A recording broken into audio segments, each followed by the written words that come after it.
तो अब तक तुमने राखी बंधवा लिया होगा या राखी बांध दिया होगा, लेकिन कैसा लगे अगर मैं तुम्हें कहूँ कि रक्षाबंधन तो एक्चुअली मुगलों का त्योहार है, हमारा तुम्हारा है ही नहीं। मजा आया सुनकर, शौक लगा? अरे ठहर जाओ, गालियां मुझे मत दो, राणा सैफी को दो। द सो कॉल्ड महान इतिहासकारा, हिस्टोरियन और मोर प्रिसाइजली डिस्टोरियन राणा सैफी का कहना है कि एक्चुअली रक्षाबंधन तो मुगलों का त्योहार है। ये तो मुगलों के जमाने में जो आलमगीर टू का बेटा शाह आलम हुआ करता था, उसको एक हिंदू महिला ने राखी बांधी, तब से ये रक्षाबंधन का त्योहार चला आ रहा है। उसके पहले तो हम लोग मजाक किया करते थे राखी बांधकर। राणा सैफी की किताब सिटी ऑफ माई हार्ट में ये लिखा हुआ है कि 1759 ईस्वी में आलमगीर टू को मारकर नदी में फेंक दिया गया। उसकी लाश बहते बहते एक हिंदू औरत के हाथों लगी। उस हिंदू औरत ने उस लाश के सिर को अपने गोद पर रखा और तब तक उसको संभालती रही जब तक आलमगीर टू का बेटा यानी कि शाह आलम टू वहां पर नहीं पहुंच गया। शाह आलम टू जब वहां पर पहुंचता है तो अपने बाप के प्रति उस लड़की की भक्ति को देखकर वो खुश हो जाता है, उसके आंखों में आंसू आ जाते हैं, वो आंसू से रोने लगता। उसके बाद घोषणा करता है कि तू मेरी बहन है। और हर रक्षाबंधन मुगल इसको सलोना फेस्टिवल कहा करते थे। मान लो, अब उसने कहा है तो मानना पड़ेगा ना भाई, हिस्टोरियन है, इतिहासकारा है भाई, मानो।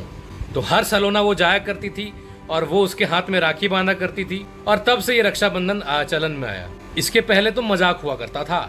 बताओ यार, मुगलों के त्योहार में हम लोग ये संस्कृत का मंत्र पढ़ते हैं, ओम येन बद्धो बलि राजा दानवेंद्रो महाबला वाम भिपगनामी रक्षे माँ चला।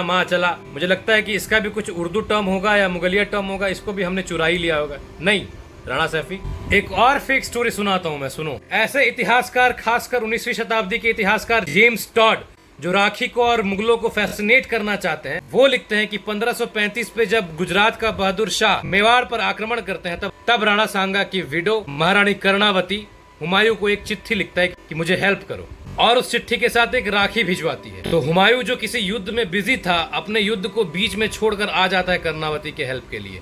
अजी घंटा मेरा, आओ सच्चाई बताओ। इतिहासकार सतीश चंद्रा और अर्चना गरुड़िया गुप्ता कहती हैं ये जो राखी की स्टोरी है ये बिल्कुल फेक है, ऐसी कोई भी अकाउंट हिस्ट्री में नहीं है। और तो और होता ये है, जब कर्णावती ने हुमायूं को हेल्प के लिए बोला तो बहादुर शाह की हुमायूं के साथ बात होती है। बहादुर शाह उसमें ये जिक्र करता है कि वो नहीं चाहता कि हुमायूं इस युद्ध में पड़े काफिरों को बचाने के लिए हुमायूं न जाए। अब हुमायूं कब पहुंचता है चित्तौड़गढ़? जब बहादुर शाह चित्तौड़गढ़ पर कब्जा कर चुका होता है और महारानी कर्णावती जौहर परफॉर्म कर चुकी होती है, मतलब अपने आप को स्वाहा कर चुकी होती है अग्नि में।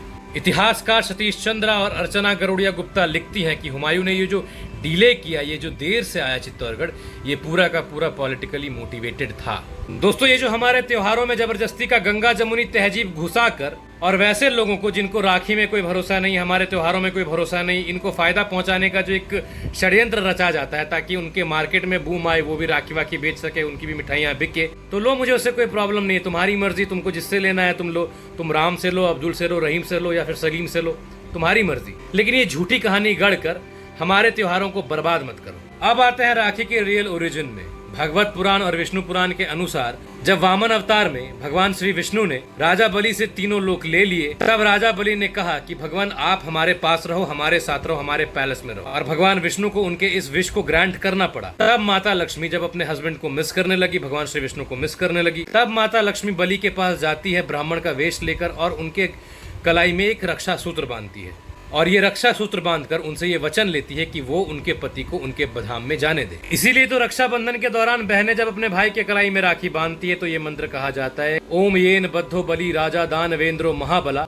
त्वाम अपि बद्ध नामी रक्षे माँ चला। यानी कि जिस प्रकार राजा बलि के हाथ में रक्षा सूत्र बांधा गया था, उसी प्रकार मैं तुम्हारे हाथ में रक्षा सूत्र बांधती हूँ। महाभारत में भी जब शिशुपाल का वध करते हैं भगवान श्री कृष्ण अपने सुदर्शन चक्र से और उनके उंगली से रक्त का प्रवाह होता है, तब द्रौपदी दौड़ कर आती है, अपने साड़ी का पल्लू फाड़ती है और उससे प्रभु श्री कृष्ण को बैंडेज करती है। तभी इससे प्रसन्न होकर भगवान श्री कृष्ण द्रौपदी की सदा रक्षा करने का वचन लेते हैं। और यही हम देखते हैं, जब दुर्योधन के कहने पर दुशासन द्वारा द्रौपदी का चीरहरण होता है, तब भगवान श्री कृष्ण द्रौपदी के सम्मान की रक्षा करते हैं। 300 BC में भी जब अलेक्जेंडर और किंग पोरस के बीच में लड़ाई होती है, तब ऐसा कहा जाता है कि अलेक्जेंडर की वाइफ रुक्साना ने राजा पोरस को एक राखी बांधी थी और ये रिक्वेस्ट किया था कि राजा पोरस अलेक्जेंडर को हार्म ना करे, और इसीलिए राजा पोरस ने अलेक्जेंडर पर डायरेक्ट अटैक नहीं किया था। इसी प्रकार से रक्षाबंधन के लिए आपको ऐसे ढेरों किस्से सुनने को मिलेंगे हमारे धर्म में, क्योंकि रक्षाबंधन क्या है, भाई बहन क्या होता है, ये हम जानते हैं। हमारे मुंह से जिसके लिए एक बार गलती से बहन शब्द निकल जाता है, हम उसको बहन मानते हैं। बाकी ऐसी झूठी कहानी गढ़ने वालों को भी चलो राम राम है। इसी कहानी के तहत आप भी रक्षाबंधन मनाओ और भाइयों को भाई मानो, बहनों को बहन मानो। बाकी सब खुश रहो।